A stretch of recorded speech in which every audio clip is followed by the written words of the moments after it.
It's time for another episode of the Restaurant Growth Accelerator. This is a podcast for restaurant owners by restaurant owners, because most restaurant owners work way too many hours for way too little profit and miss out on the family time that they can never get back. I don't want that to be you. So we're here to help you grow your sales, get your profitability to 15% and beyond, and be in a position where you can open more locations while still having time for your family. Let's dive in.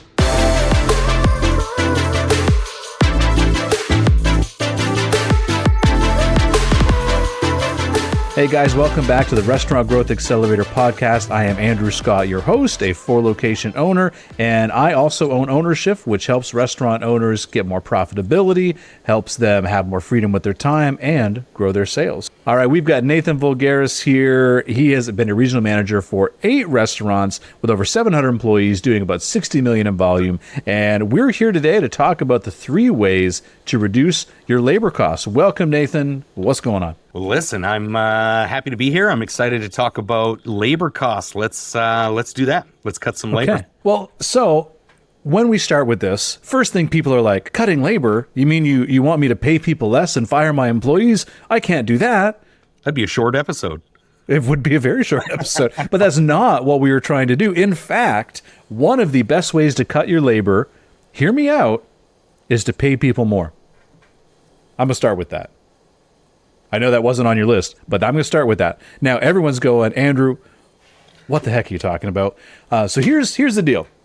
I believe that the best way to save on labor is to pay people more, because when we have higher caliber talent, they are more efficient. So let me give you my example before you turn this podcast episode off and give us a 1-star review. By the way, follow, subscribe, give us a 5-star review. I would love you for it. But here's how I did it. Everyone thought I was crazy because our minimum wage was going up, and labor is always increasing, and everybody's talking about that all the time. I mean, I was doing this like 10, 12 years ago, right? So this is a strategy that I enacted then, still works with all of our clients today. I said, okay, minimum wage is going up this much. And I know a lot of people, because it was going up such a drastic amount, a lot of people that were making that amount before, they didn't get a raise. So I'm like, you know what? You know what I'm going to do? I'm going to buck the trend, and I am going to pay people $1 more is what I started with, right? And so that $1 more made me more competitive than all of the other restaurants that were around me. And so all of a sudden, when I was doing hiring, and I obviously, made my job ad better and done stuff like that to really pump up what we were doing and why they should work for us. And so I put it out there with $1 higher, and wouldn't you know it, I got some better candidates than all the other jobs around, because all of a sudden I was the best job in our little subsector, to basically, it was the best job they could get. And so they came in wanting to work for me, right? So I had the best talent. And another tip is I also hired when not everyone else was hiring. So the best candidates there would go to me instead of potentially in a time where everyone's hiring, like spring or fall, when there's like 1,000 different options. Then there was a smaller pool. I was the best of those options. I got amazing candidates from it. So I bring them in, and even though I'm paying everybody more, all of a sudden these new people, I noticed that they're basically running circles around some of my existing employees. So what do? I literally had this one guy that took like these half-an-hour bathroom breaks playing on his Nintendo DS. And we literally had to have the conversation being like, hey man, like, is there something physically wrong? Because if there is, like, that's cool. But like, why are you taking your Nintendo into the bathroom with you? But having said that, we had to analyze what was going on, because this one employee or 2 employees, the newer ones, they would literally do the work, like 2 employees would do the work of 3 people, right? So when I knew I had these 2 new employees on, I could schedule a whole person less. And so pretty soon I realized, hey, why do I have all these other people where I have to schedule extra just to get the same output? And in fact, it usually was worse output. The service was lower. Their efficiency was lower. The tasks weren't completed as well. And I'm like, I'm paying these people $1 more, but I'm saving, at the time it was like $16 or $17, whatever the case was. I pay $1 more, but I saved a full salary on those shifts by doing it.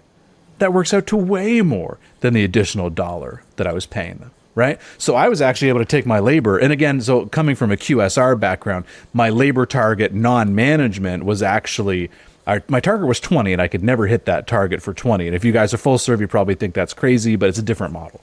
But my target was 20. I was always at like 23, 24. I was able to drop my non-management labor down to 18% by doing that. Just because I hired better people and paid them more, they stayed longer, they were happier, had a better team, and my sales went up because of it. So my number one tip to start off is the best way to reduce your labor is actually to pay people more and hire better people. I'm just going to start with that. So that's number one. And sorry, I just kind of was off the cuff there, Nathan. But yeah, so that's where I wanted to go first, because it is so evident to me that with better people, you have a better business. And most of the time, look at it this way, 90% of the HR time that we have gets spent on the bottom 10% of performers, just trying to get them to show up, just trying to get them to do the basics. We spend 90% of our time on the bottom 10% of performers. What if you spent 90% of your time on the best performers? Where could your business go? It's a good question. Well said, and a solid strategy. I'd like to expand on that a little bit as we talk about labor. Let's do it, man, or if you don't mind. So, when you said, pay people more and suddenly they're able to do more, they're able to produce more. What we kind of call that in the industry, or I guess in the biz of crunching numbers, which is, very much the case in full serve multi-unit management, is we call it productivity. We look at, so what is our ROI for our labor spend, and what is our productivity measure? And a productivity measure in restaurants, not a lot of people think of it this way, but it's really, I call it a dollar per man hour ranking. So if we look in the kitchen, if our food sales were, X for this hour of operation. So for this 1 hour, this is what we sold. For that same hour, here's how many hours of labor we spent. Not how many dollars, just hours, right? So it's simple hours divided by sales kind of calculation, which will tell us for every hour we had somebody working, this is how much in sales they were able to manage. Kind of as simple as that, or produce. It depends on how you look at it. Yeah, for sure. When we start to look at a situation like yours where we pay people more and they're able to handle more of the job, we're going to see our hourly productivity ranking go up, simply because we have fewer people working for that chunk of time. So productivity is the great equalizer. You know what I mean? If we're going to pay somebody $100 an hour and somebody $1 an hour, it doesn't factor into this. It really is just a look at how productive are our people being. So that's always one of my first places I want to look at when we're talking about labor. How many people do you have working every hour for a series of shifts, right? So I want to look at something like 4 Mondays, 4 Tuesdays, for every day of the week. And I want to look at every hour, how many people worked, what did we do in sales? And then I want to come up with a metric that's going to tell me, what was our benchmark? What was our average for the day, or our total for the day, I should say. And then I want to identify by each of those hour gaps, if that's our total for the day, what falls below that and what goes above it. Those 2 points are going to draw our attention to those chunks of time. So if we had 3 people working and, sales were whatever, $1,000 an hour, and then all of a sudden sales dropped down to $200 an hour, and we brought on 2 more people, and now we're up to 5 bodies working as we're seeing a sales decrease. And we see that on one Monday, and then we see it on another Monday, and we see it on another Monday. Well, what does it tell us? It tells us that we are overscheduled for that period of time. Why did we write the schedule that way? Here's the secret to that. We wrote it that way because it's the way we always write it. It's the Monday schedule. We cut and paste. It's a Friday. Schedule everybody we can. It's a Monday. We always have 3 people on a Monday. Well, but do you need 3 people? Do you need 3? Do you need 4? Now, what happens if we schedule appropriately, we find our target, because it's different for every restaurant, we find it, and we start to pull hours back. Now, we can pocket those hours, and we can say, that's labor savings, more money in my bank, yay. Or we look at those peak times, and we ask ourselves, are we underscheduled? And now we can take that spend, and what we're really talking about is resource management more than anything else. But we take those hours that we've saved from whatever Tuesday or whatever day it is, and on Friday, when our dollar per man hour was 4 times our average, And it's where all of our negative feedback comes from. It's where most of our kitchen mistakes happen. It's where servers like, I hate working Fridays because the kitchen takes 40 minutes to make a burger. Well, now we can take those hours and we can put them on Friday. Yeah. What happens? Service gets better. Execution gets better. Now we've got sales to actually justify the spend. Yep. And people are now going to start coming back to our restaurants on Fridays where they might say, you know, they're great, but Fridays are terrible. Don't go there on Friday. Yeah, you know what's so interesting about this too is I have so many restaurant owners. I ask them how often they edit their schedule, and they're like, "What do you mean? What do you mean edit my schedule?" I had this one guy, a good friend of mine, and basically he just scheduled the same amount of people all day long, no matter what the sales were. And I'm like, "But buddy, what if you need 3 people at your peak, and maybe only like one person like during your, this is a quick serve, but so maybe you only need one person for like an hour because there's literally no customers. Like, why do that?" And he's like, "No, I'm just going to keep it the same." And I'm like, not only is your customer service going down, but you're not making the peak profitability you should just from that allocation. Here's another thing too. We need to look at our numbers, not only. Well, here's what I do. Here's the way I problem solve, which is a very simple way. You guys can just back of napkin do this. So literally, very simple. Take your labor spend on every single day, right? Just write out Monday to Sunday, I should say. Write out every day your labor spend, and then write your sales on every day, and just do a percentage of that. Just start with every day, just that percentage. Just do that right now. On a napkin, on your hand, on your face, I don't know, wherever. And basically just do the math. So divide that amount of spend, divide it in your sales. And what you're going to notice is some days, usually our weekends, obviously that number is lower. So maybe your target labor, we'll just use 30% as general target for labor, for example, for say a full serve or whatnot. So we're using that target. And so all of a sudden, maybe you're at 25%. On your Friday and on your Saturday, but your Monday is 42%, right?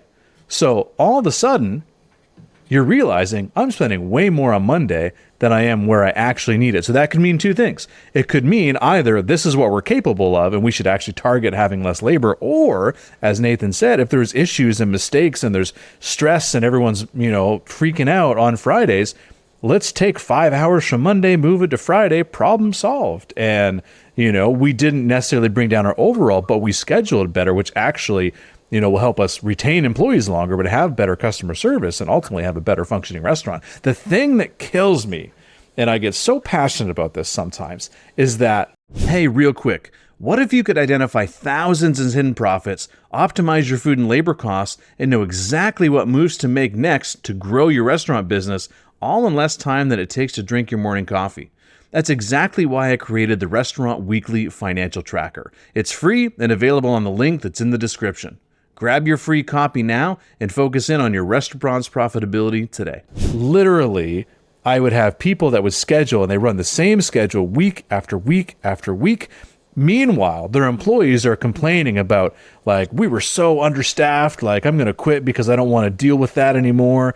And then, meanwhile, there's also hours where there's 3 people sitting around just shooting the shit because they're not complaining about those hours, are they? They're not complaining about those hours. Now, so on that note, what I do every week is I ensure that people actually look at the previous week's sales. I like to get them to do 2 things.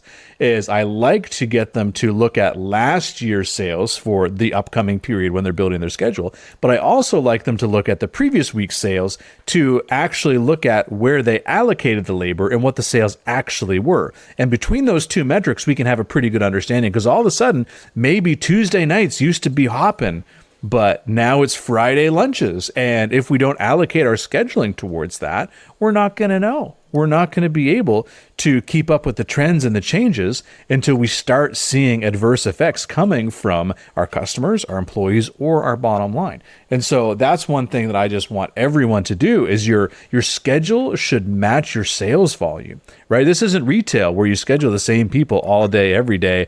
It doesn't matter who actually comes in. No, like, we are in the service business. We are there to match our volume, right? That's what we need to do. And we need to be nimble when we do it. So sorry, I just get get fired up because I just have so many people who don't do this. And I'm like, no wonder your labor's over and everybody's miserable because you're not doing the friggin' basics. So sorry, a little passionate here. We go on a frustrating topic, right? Because it's a challenging one. And I think about it, I guess the same way, I've had a lot of clients where I analyze their schedules and their sales forecasts, and they say, I got to have these people working because what if we get busy? Okay, well, what if you do? Is it likely that you're going to get busy? Because if we look at your trend, or how likely is it? Yeah, the trend is telling us that you're not. So, hey, I'm all for scheduling more people because we're doing something different and we think it'll grow sales. Love it. That's an investment. Let's try it. But if you're just scheduling in case, or my strategy to cut labor, or I talk to my staff about cutting real hard, right? If the sales don't come, you go cut. That is the worst strategy. Now, it'll always exist. We should always be in that mindset, but it can't be the strategy. We'll cut if it doesn't come because you've already spent the money now. It's gone. And if somebody starts, in most places across North America, if they start, you got to pay them for 3 hours. So it's gone. You've already spent it. And that we spent something anyway. Yeah, exactly. And it kind of brings me to the next point. That's number one. Take a look at productivity. Where are we fat and where are we thin, and what do we do about it? The next piece is, I talked already a little bit about the trend in sales. So we don't know what our sales are going to be and listen, you got to take this with a grain of salt, but if somebody's only writing next week's schedule right now, I would grab you and give you a good solid shake on that. You should be writing the next 4 weeks of schedules, minimum. And I know there's going to be people listening to this who go, what? I can't write 4 weeks of schedules. I don't know what's going to happen in 4 weeks. Well, how do we find out? So 4 weeks of written schedules, forecasted. And like you said, taking a look at last year's sales. What happened last year? Is that going to repeat? Well, probably not, right? If that's all we were doing, that's pretty thin math. But if we look at last year's sales, and then we look at the last few weeks of sales compared to those same weeks last year, what we'll be able to do is identify a trend. Like you said, Tuesdays are banging, Fridays are slowing down, or whatever it might be. We're going to see a trend in the business that we can apply to those sales from last year and give us our best bet. It's like a murky crystal ball, but we are going to be able to... It's an educated guess, not just a guess. Anyway. That's right. It becomes a best guess, not a random number. Now, if we know what those sales are and we know what they're going to be on Monday and we know what they're going to be on Tuesday, well, now we can start to write schedules. And if we have done that productivity management and we know what our target productivity is for those days, it's all reverse math to come up with how many allowable hours in what chunks of time can I actually put on this schedule. And when we have 4 weeks like that, we can start to see what's going to happen with sales, because sales for most people are not exactly the same every week for the next 4 weeks. Now, if 4 weeks from now, sales are going to double. If we wrote that schedule already and we've looked at our productivity and we know, hey, listen, I don't have enough people to execute double volume. Well, what do you think should be happening right now in week one? And arguably this is too late as well, but we should probably be hiring and training right now. Right? Or if sales are going to drop, we should probably be differentiating and cross-training right now because we're not going to have the hours to give 4 weeks from now. So I guess my number 2 big piece is forecasting, and then using that forecast to build an actual costed people plan. Sure. But for the conversation we're having around labor, I want to know what my labor is going to be 4 weeks from now to within 0.3%. It's what I expect from my teams. And whether I had 1 restaurant or 8 million in volume or 200,000 in volume, that is still the best practice. Because if we don't plan, or if we fail to plan, Andrew, this is plan to fail. We plan to fail. That's right. So I mean, that's my big number 2, forecasting and forward scheduling. Yeah, absolutely. So to recap so far, we've got number 1, productivity management. Okay, number 1's productivity management. 2, forecasted scheduling. And let's dive into number 3. And then again, mine, of course, is the bonus, which is just hire better people because they're more efficient and pay them more. Your life will be better. So long as you actually hire the right people. But anyway, we'll recap with that at the end. But yes, number 3, let's hear it. The third way we can reduce our labor cost. So often we think about, hourly labor as our biggest, chunk of labor. Here's the thing. Training is incredibly expensive. Recruiting, hiring, new employees. So for me, the number 3 is a people plan. And it's kind of as simple as that. We have a 12-week people plan that aligns with our forecasting, which aligns with our productivity. Our 12-week people plan is going to outline what the next 12 weeks of our sales are going to look like. Now, forecasting out 12 weeks, guys, I get it. It's even bigger guesswork, right? Well, especially because, Nathan, I need people right now. How could I even think about 12 weeks from now?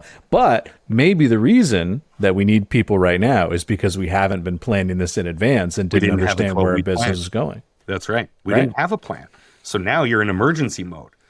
Now you can live in emergency mode forever, but that doesn't sound very exciting. Or you can live in a world where you have a plan and you have power within that plan and you have forward momentum to execute that plan. And what I mean by a 12-week people plan might be as simple as, 8 weeks from now, the chef is going to be gone. He's going on vacation or whatever. Let's say vacation because it's happy. He's going on vacation. Who fills his role? Right? Yep. Now, that person who fills his role, who's filling their role? And who's filling the role behind them and behind them and behind them? And that shifting of people and in their roles and what they're capable of doing will affect your schedule in very, very big ways. So if everybody kind of shifts up, well, if we didn't plan for this, we might not have a dishwasher because we had to train our dishwasher to be a pans cook. So now we don't have a dishwasher because the chef's away. That's crazy. If we had a 12-week plan in place and a buffer for people, right? Don't get me wrong here. We should have more people than we need. And I could almost hear the gears turning on you when I said that. But if we don't have a plan to train that dishwasher, so before that dishwasher becomes a pans cook, they have to be trained on pans. So when does that happen? And how long does it take? That's right. And now you can see if we have a 12-week people plan with a series of names and what position they're in, as they shift, get promoted, go back to school, or, we move from high volume to low volume. We don't need 3 grill cooks anymore. We only need 1. Bear with me on that. But let's say we only need 1. Well, what happens to those other 2 grill cooks? Are they better than our pans cooks? And if they move down to pans, what happens to those pans cooks? Where do they go? What's happening with the people? A 12-week people plan may not be the most direct impact to your labor strategy as it could be, but I'm telling you, if you don't have a 12-week people plan, your labor is holding on by a tenuous little spider web thread. Yep. And as soon as anything changes in your business, your labor will crash. Yeah. So you got to have the plan. Yeah. Well, I think you as an owner will crash because usually we are the ones that come and save our business. We go into hero mode and we end up filling the hours and we end up doing, and then we make bad hiring decisions because we just need a body in the door. And so we'll take anybody that's breathing and then we don't train them properly because we're too busy and then they don't work out and the cycle repeats again and we're just freaking out and we never stop to think maybe I need to get off this roller coaster, right? So an easy way to do this, we obviously have a gigantic tool we use with our clients that really gets specific with them. But if you want to do this more back of napkin math, the easiest thing to start doing is, and this is a very simple spreadsheet that I developed. I'll just kind of explain it to you. But basically what I did was I would look at the sales upcoming for the next couple months. Okay, so what were my sales last year? For next month, what were my sales last year for the upcoming month? And then I would compare my current sales versus the same period the previous year to get my trend, right? So I know, and I then apply that to the last year. So say we're up 10%, I look at what last year's sales were, I multiply that by 0.1 to give me 10% above what last year was. And so then I have a rough idea of what my volume is. And so then I ask myself, okay, with the current staffing I do have, say I'm currently utilized, let's just say 200 hours, per week or something like that, or whatever the number is, just 200 for easy math. Say I'm using 200 hours per week, and then all of a sudden, my volume is going to go up by 10%. Okay, so that means I'm going to need 220 hours to keep the same labor volume. who's going to fill those extra 20 hours? Do I have someone or not? If I don't, I probably need to be hiring. And the same thing goes for the following one after that. And so I need to look at that. And then I also have to say, okay, if I'm going to get busier, what also happens if someone turns over and all of a sudden there's 60 hours to make up? What's going to happen then, right? Or if it's going to go down, I'm going to say, okay, so how are we going to shift things? And, who maybe can take some vacation if they want to during this time, or who are the people maybe are the lowest performers on the team and they're the first to go. It's just thinking about how these things will ebb and flow over the next little bit, just to understand that, and we'll also understand our labor, what's going to be happening, because then if our sales start ticking up, we also need to schedule for it. The last thing we want is all of a sudden for you to hit this big time of increased volume and not be ready for it, or the reverse is when sales start to trend down and you're still scheduled like it's busier. Well, guess what? That's extra labor that you've already paid for, and it's going to take you a couple weeks to catch it if you're not on the ball, right? And so that can be thousands or tens of thousands of dollars in labor that's out the window for no reason than you didn't plan it, right? So very back of napkin looking at that. And another thing I used to do is I literally used to write out every position on a piece of paper. And I would say, okay, maybe this is our, front of house, maybe it's a server, maybe it's a line cook, whatever the case is. You write out every single position. And I say, okay, how many, and I would go like Monday through Sunday, and I would write all the times that they were available, all those shifts that they could possibly work. And then I would say, how many people on average do we schedule, right? And I would go through that and I would say, okay, so if we've got 5 people are available, and we schedule 4, I've got 1 person of buffer, right? But I would say that if you only have 1 person of buffer, all it takes is 1 person quitting or changing the availability. And if I get sucked into that, then that means that's a place where I need to hire to have the fluidity in the schedule, because I believe that we need to be 110% staffed. And what I don't mean is everybody here thought 110% scheduled. I do not mean 110% scheduled. I mean 110% staffed, because people will take time off. They will get sick. They will call out. Events will come up. Sales patterns will change. And you need to have the fluidity, because someone who's already worked 50 hours isn't going to be too keen on picking up an extra shift.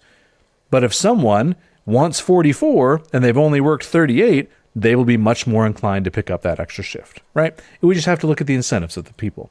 So I wanted to make sure I made that clear. So if you're trying to do like a back of napkin way of doing a people plan, that's an easy way to do it, to see where your holes are, see where your business is going. You can probably do that in a half an hour and get a pretty reasonable idea of what's happening and just have an idea. But the thing is, you just need to keep doing it every month, and that becomes your habit. So if we can recap this, so you need to be changing your schedule every single week to match your volume, right? If you're not, you're either basically at risk of running shitty service or spending too much on labor, right? Could go either way. But usually it's spending more on labor. That's my experience. Expenses tend to go up, not down in most cases. Another thing we mentioned was make sure you hire the right people, pay them more, and make sure that your productivity goes up, because you'll always have a better business when you have better people. Because we don't build great businesses, we build people that build great businesses, right? Because you can't run every single position. And if you don't have good people, or you're the only one that can do things in your business, well, guess what? You don't have a business. You're kind of a slave to a job, and that's not where we want to be. And then people plan was another one, and I feel like I'm missing another key tactic. Productivity, here. Forecasting, and forward scheduling, right? Yes. 4-week scheduling. And then 12-week people plan. Manage the people that make those other 2 things work. Yeah, absolutely. So all of those put together starts to become like, you'll probably feel like an actual business owner when you start thinking like this, because we never want to be one person quitting away from having to fill those shifts, right? We never want to be that. And a bonus thing I will tell you right now is, how many of you guys right now are actually measuring the longevity of each of your employees in each position?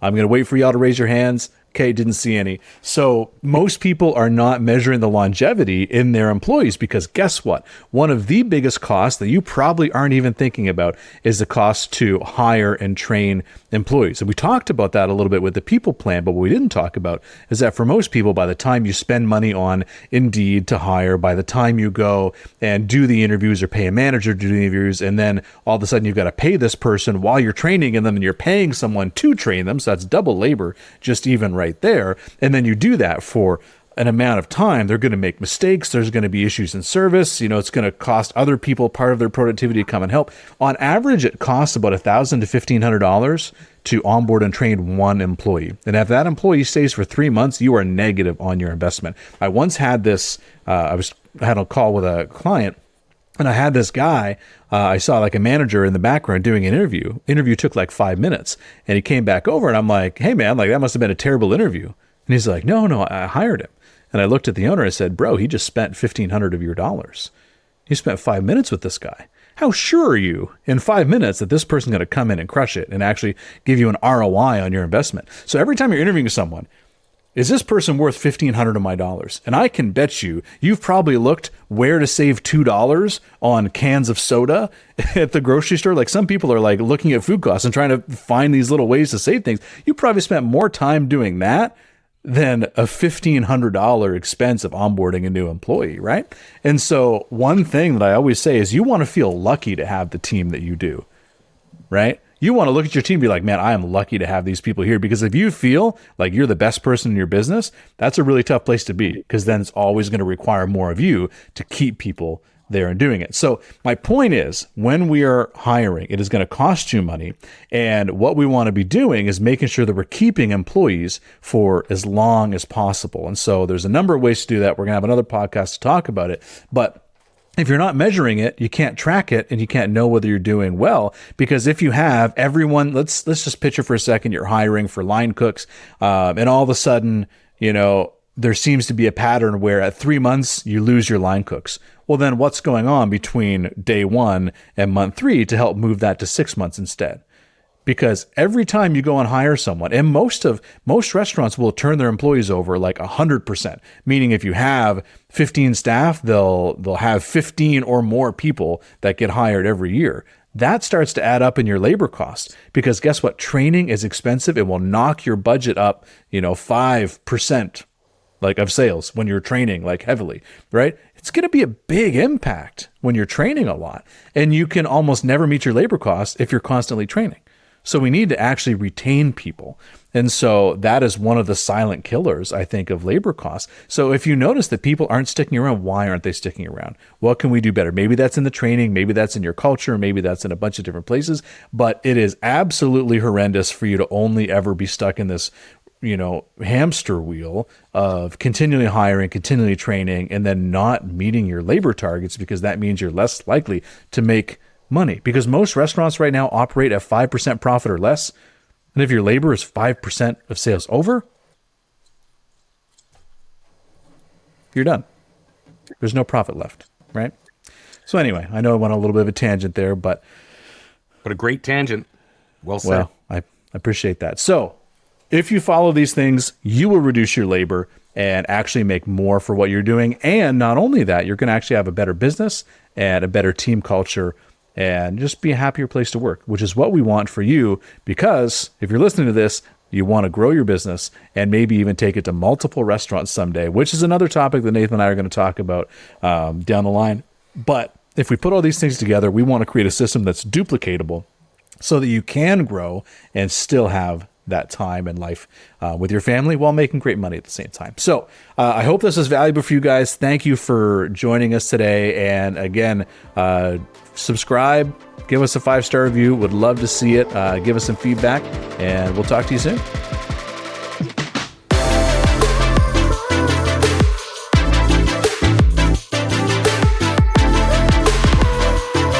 This episode is brought to you by OnwerShift Training, where we help restaurant owners increase their profits while spending more time with their family. And if you want to know exactly what it would take to grow your profit margin to 15% and beyond while spending more time with your family, my team has a few spots open this week for a free 15-minute restaurant assessment call. Just click the book a call link in the description and we'll show you the exact frameworks we're using to help our clients do this in as little as 6 to 8 weeks. Thanks for listening, and we'll see you on the next episode.